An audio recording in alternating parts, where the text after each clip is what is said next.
Let's not kid ourselves.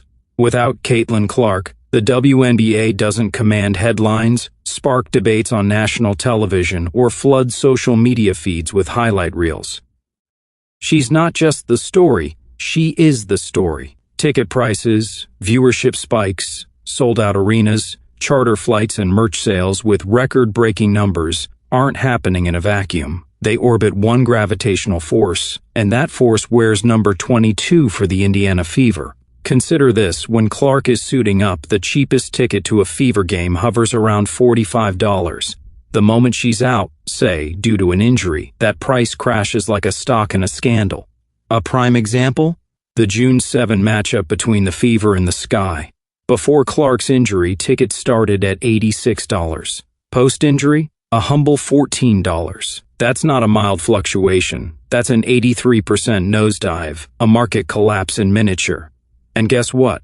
The rematch scheduled for July, when Clark is expected back, is already rebounding to $82. Same teams, same venue, same league. Only difference? Caitlin. She's the constant variable that turns regular season games into must-see events. And while Angel Reese has her fans, and, let's be clear, her own journey worth rooting for, there's a difference between building a brand and being the brand. No one's logging into League Pass to watch missed layups or flagrant fouls. Not even her own mother is shelling out to see her clank shots off the backboard, and she probably gets in for free. See, this isn't just about stats or salaries or rookie contracts. It's about star power, and Caitlin Clark has it in spades. She didn't just bring her jump shot to the pros, she brought an audience. She dragged mainstream media kicking and screaming into WNBA coverage, handed the league a golden ticket in the form of chartered flights, and rewrote the business model overnight. She made it cool to care. Every arena she visits becomes a spectacle.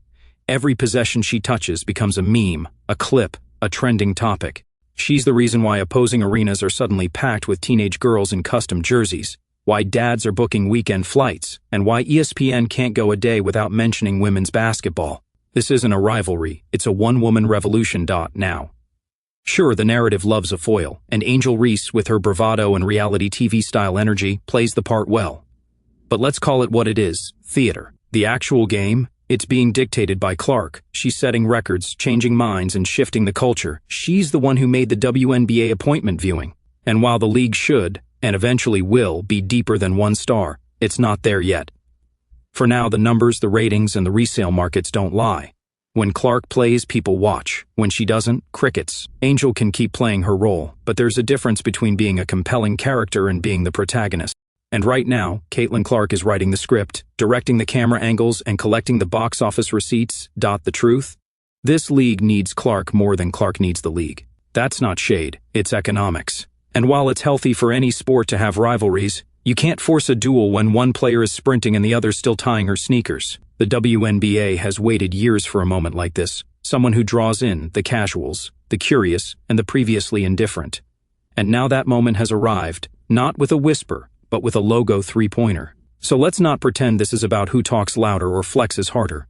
It's about who delivers, on the court, in the stands, and across the entire sports landscape. And right now, that delivery is coming from Caitlin Clark. First-class signature required.